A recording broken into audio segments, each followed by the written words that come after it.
Okay अब चाहिँ टावरमाथि चढेर चाहिँ हेरौँ कस्तो छ। घर चाहिँ दार्जिलिङ पर्छ है। अब सट्टै म क्यामेरा लेफ्ट साइड घुमाउँदैछु। यो देखेको घरहरू नेपाल हो, फेरि भएको सबै नेपाल पर्छ। अनि यहाँबाट सट्टै यो भयो बोर्डर। बाबुको एउटा खुट्टा नेपालमा एउटा इन्डियामा परिरहेछ।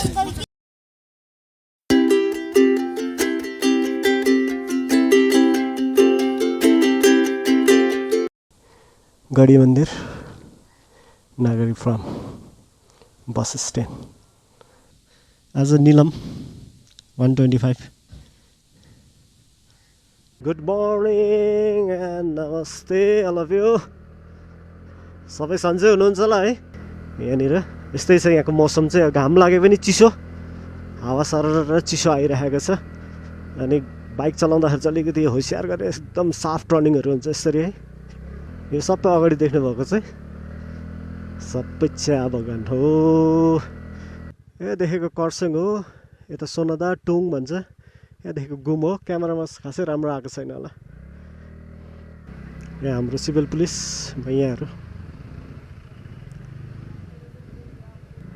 अब हामी चाहिँ मेन लाइन हाइवे बाटो भेट्छौँ। ओके, हामी यताबाट चाहिँ लेफ्टपट्टि गयो भने चाहिँ मिरिक, पशुपति नगर। Feel the curb but don't hug them. Thank you. केटाहरू अगाडि जाँदैछ। जाडो छ, चिसो भइहाल्यो नि। मजा आउँछ चलाउनु चाहिँ। बाटोमा पुरा ढुङ्गा गिटी सानो सानो ग्राभल्सहरू राखेर चाहिँ स्किटिङ हुनुबाट जोगाएको छ। सिमाना 2.1 सिमाना भन्ने जग्गा चाहिँ कस्तो खालके भन्दाखेरि नेपाल र दार्जिलिङको चाहिँ बोर्डर हो। सिमाना नामै, जग्गाको नामै सिमाना। ओहो, साथीहरू त बाटोमै बस्दैछ त अन्त। साइड लग है। सिमाना आइपुग्यो, सिमाना। यो चाहिँ सिमाना हो। अब यहाँनिर एक जग्गा छ जहाँ चाहिँ नेपाल इन्डियाको चाहिँ बोर्डर हो, जसमा चाहिँ हामीले घर एकपट्टि आँगन एकपट्टि। अब यहाँनिर हेर्नु, यहाँदेखि चाहिँ उयो जान्छ माने भन्ज्याङ जाने। त्यहाँ चाहिँ त्यो देखेको चाहिँ नेपाल। अब यताको घरहरू सबै नेपाल पर्छ।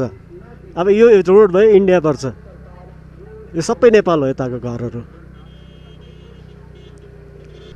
यो पारीदेखि यताको चाहिँ दार्जिलिङ पर्छ, यताको चाहिँ नेपाल पर्छ। फेरि यहाँ चाहिँ एउटा टुरिस्ट पोइन्ट छ।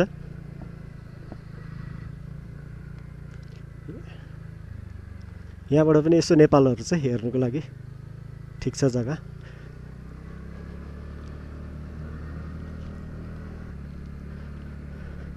अब यही छ बाटो। परबाट घुमेर आउने, फेरि यहीँनिर आउँछ। फेरि त्यहाँबाट घुमेर तल जाने हो। ल, यहाँ पनि राखेको छ मुलाहरू।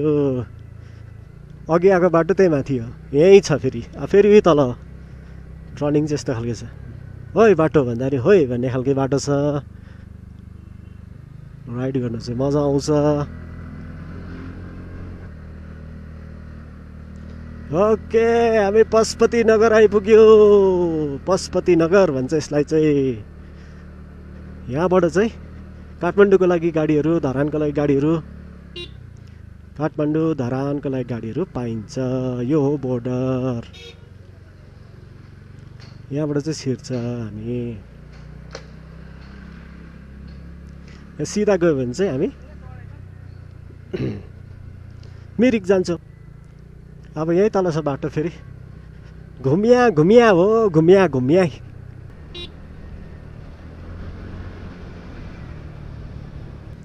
यहाँ देवी थान छ, यहाँनिर मन्दिर छ। आइपुग्यो नि अन्त।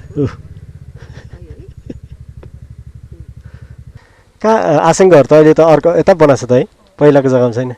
जाँदैन त्यहाँनिर अन्त। त्यहाँ छैन राख्ने, यता छ होला नि। तपाईँहरू हिँड्नुहोस् न अगाडि।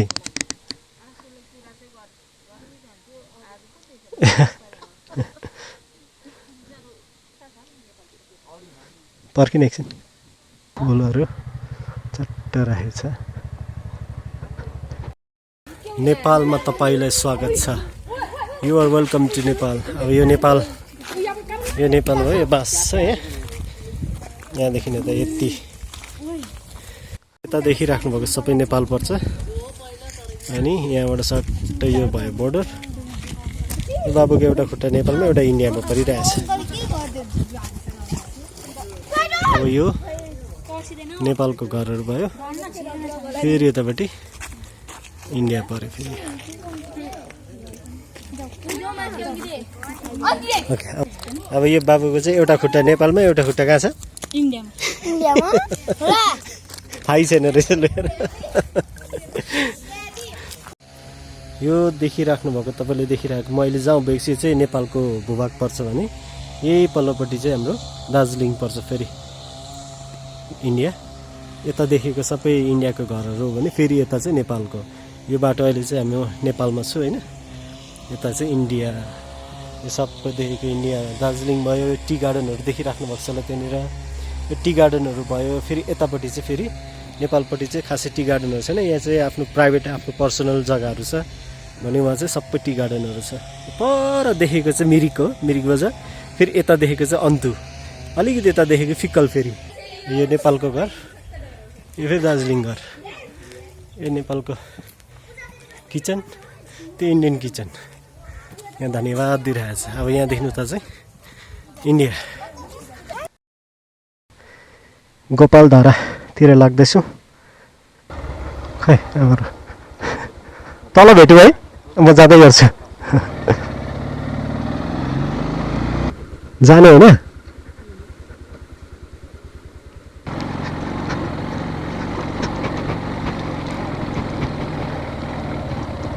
यो चाहिँ हाम्रो ठुलो मेमेको गुम्बा योन्जन मेमेको गुम्बा हाम्रो मम्मीको चाहिँ मामा टासी डङ्गस छोलेङ मोनास्ट्री 1980 अब यहाँबाट चाहिँ टी गार्डनको भ्युज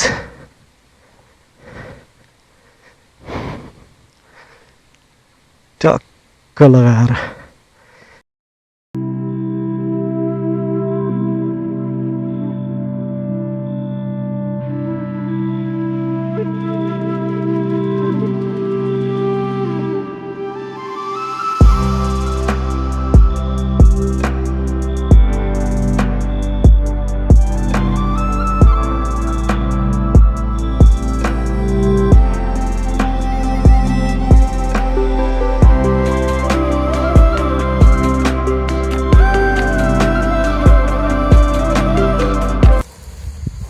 अब चाहिँ टावरमाथि चढेर चाहिँ हेरौँ कस्तो छ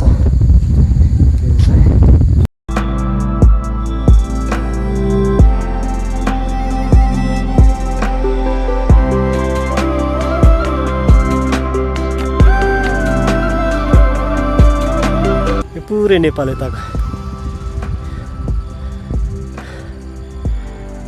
नेपालको यो घरहरू भएको ठाउँलाई पनि 2600 नै भन्छ र दार्जिलिङको यो माथिबाट यहाँ तलसम्म देख्नुभएको यो एरियालाई पनि 2600 नै भन्छ ल त्यो पारि देख्नुभएको डाँडा छ अन्तु डाँडा भन्छ त्यहाँ चाहिँ अहिले चाहिँ एकदमै फेमस टुरिस्ट स्पट भएको छ त्यहाँनिर त्यहाँबाट चाहिँ सनराइजहरू हेर्ने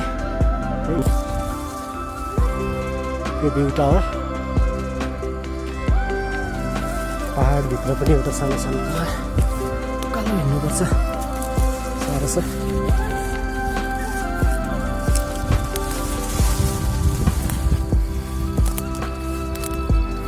with the beautiful destination. Now you can see the surprise is here.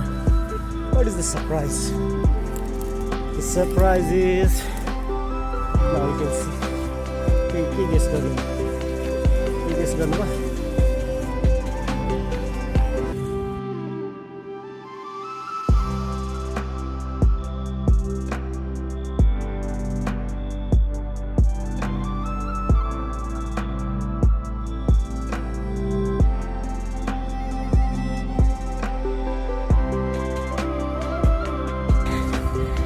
अब यो यो घरहरू जति पनि देखिनु हुँदैछ यो घर चाहिँ दार्जिलिङ पर्छ है।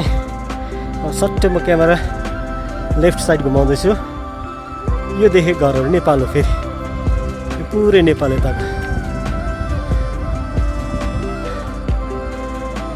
नेपालको यो घरहरू भएको ठाउँलाई पनि 2600 नै भन्छ र दार्जिलिङको यो माथिबाट यहाँ तलसम्म देख्नुभएको यो एरियालाई पनि 2600 नै भन्छु। ल कसरी छुट्याउने? India Nepal, Nepal India. So this is the surprise. त्यही एउटा सानो खोला भएपछि यहाँ तलपट्टि त्यही खोलाबाट नै नेपाल र दार्जिलिङ छुट्टिन्छ यहाँनिर। र यो चाहिँ सबै नेपाल हो। र यहाँबाट देख्नुभएको त्यो पारि देख्नुभएको डाँडा चाहिँ अन्तु डाँडा भन्छ। त्यहाँ चाहिँ अहिले चाहिँ एकदमै फेमस टुरिस्ट स्पट भएको छ त्यहाँनिर। त्यहाँबाट चाहिँ सनराइजहरू हेर्ने एकदम राम्रो छ त्यहाँबाट। ओके न गाइज, अब यताबाट चाहिँ एउटा भ्युज लिउँ है त।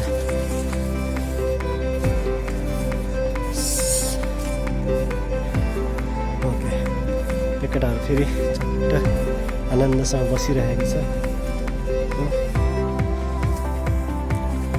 सानो सानो टीको हिल्सहरू, सानो सानो हिल्सहरू छ। यो चाहिँ टी लिफ भयो। अब यो चाहिँ कस्तो छ भन्दाखेरि यहाँनिर चाहिँ 2 पात 1 सुरो भनिन्छ। 2 पात 1 सुरो। यो जुन चाहिँ मैले चुडाएँ 2 पात 1 सुरो कता भयो? फोकस। यसबाट चाहिँ टी बनाउने चाहिँ 2 पात 1 सुरो भन्छ नि, यही हो। यसबाट चाहिँ टी बनिन्छ। टिप्ने भनेको यही हो, 2 पात 1 सुरो।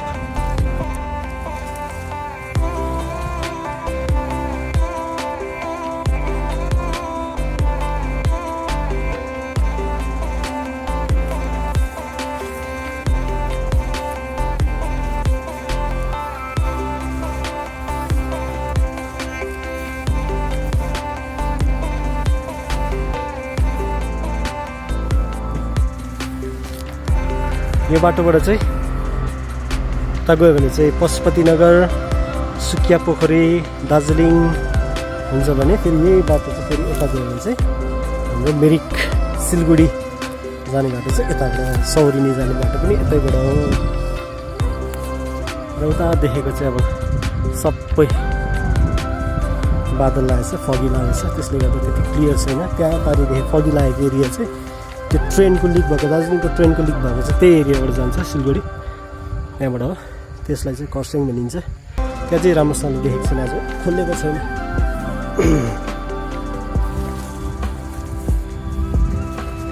अब चाहिँ म तल जाँदैछु।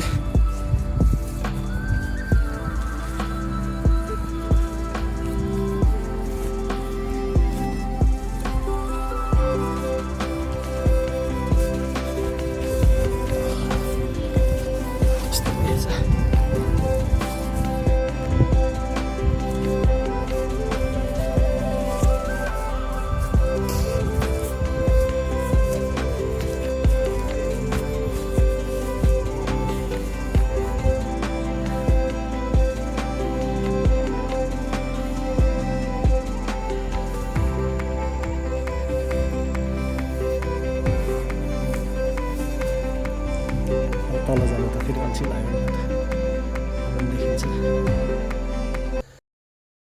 यो गुम्बा चाहिँ हाम्रो ठुलो मेमेको नाममा हो। यहाँ चाहिँ यो गुम्बाको ओपनिङमा चाहिँ सबभन्दा फर्स्ट चिया पकाएर चाहिँ बाँड्ने मै हो। आज भन्दाखेरि ल 1980 भनेपछि अन्त कति सानो थियो, ल म सानो थिएँ त्यति बेला।